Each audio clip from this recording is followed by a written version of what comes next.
Quand on parle de leadership, au fond, tout est une question d'équilibre. Et pour bien comprendre ça, on va utiliser une métaphore vraiment puissante qui nous vient tout droit de l'Antiquité, celle des Grecs et des Romains. C'est le choc entre la vision et l'exécution. Cette phrase, elle résume tout. D'un côté, il y a cette capacité à rêver le monde, à imaginer ce qui n'existe pas encore, et de l'autre, la force brute pour le construire, pour le rendre réel. C'est vraiment dans cette dualité que se trouve la clé du succès des plus grandes organisations. Alors commençons par le premier côté de la médaille, la voie grecque. Ici, on entre dans le royaume du rêveur, du visionnaire, de celui qui a la tête dans les étoiles pour dessiner l'avenir. L'analogie est vraiment parlante. Imaginez un instant les temples grecs. Ils n'étaient pas juste fonctionnels, ils devaient incarner une idée, l'harmonie, la beauté, le sens. Eh bien, le leader grec voit son organisation exactement de la même manière. L'important, c'est la vision à long terme, c'est le pourquoi profond de son existence. Les questions que ce leader se pose, ce sont les grandes, les questions fondamentales. Pourquoi est-ce qu'on fait ça? Quel héritage on veut laisser derrière nous? C'est quoi notre ADN? Le comment, ça viendra bien plus tard. Pour l'instant, tout ce qui compte, c'est le pourquoi, cette grande idée qui va tout guider. Et concrètement, dans une entreprise, ça ressemble à quoi? On pense tout de suite au fondateur, bien sûr, celui qui a eu l'étincelle au tout début, mais c'est aussi le stratège qui prépare le plan à 10 ans ou le créatif qui réinvente sans cesse le produit, la marque. Mais attention, il y a un danger. Avoir une vision magnifique, c'est une chose, c'est même essentiel, mais ça ne fait que la moitié du chemin. Parce que sans la capacité de la rendre concrète, cette vision reste une hallucination. Un beau rêve, une idée qui flotte, mais rien de plus. Et pour que le rêve devienne réalité, il faut des bâtisseurs. Et c'est là justement qu'on a besoin de l'autre face de la pièce, la voie romaine, celle du bâtisseur, de celui qui a les deux pieds bien sur terre. Là, on change complètement de décor.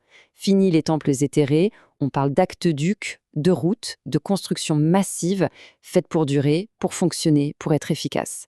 Le leader romain, c'est celui qui fait en sorte que les choses se fassent, en grand. Les questions, ici, n'ont plus rien à voir. Elles sont 100% pratiques. Comment est-ce qu'on livre? Qui est responsable de quoi? Comment on fait pour que ce succès, on puisse le reproduire encore et encore? On est au cœur de l'efficacité, des processus, de la discipline. Et bien sûr, en entreprise, ces profils sont absolument cruciaux. Le directeur des opérations, c'est l'archétype du romain. C'est lui qui s'assure que la machine tourne parfaitement. Pareil pour le manager de terrain ou le chef de projet, dont le but est que les délais soient tenus et les objectifs atteints. Mais le style romain, lui aussi, a ses limites. Parce que c'est bien beau d'avoir une machine d'exécution parfaite, qui tourne à plein régime. Mais si cette machine fonce droit dans le mur, à quoi ça sert?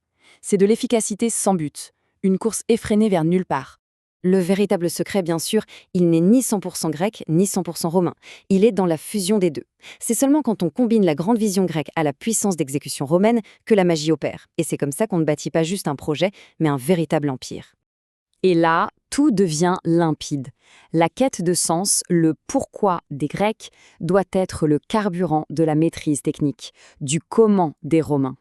Le premier donne la direction, la destination. Le second donne la force d'y arriver. L'un sans l'autre, c'est une construction vouée à s'effondrer. Regardez comment ça se transforme.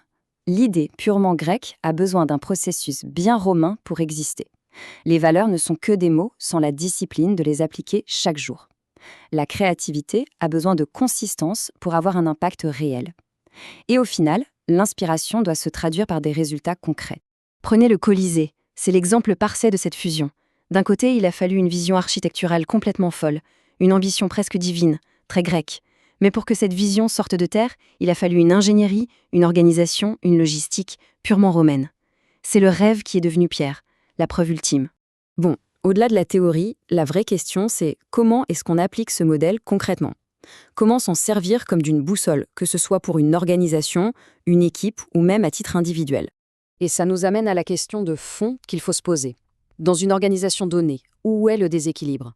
Est-ce qu'on est trop grec, c'est-à-dire noyé sous les idées, les brainstorming, les grandes visions, mais avec rien qui ne sort jamais vraiment? Ou à l'inverse, est-ce qu'on n'est pas assez romain? Une machine qui exécute parfaitement, mais sans âme, sans direction claire. Trouver ce juste milieu, c'est tout l'art du leadership.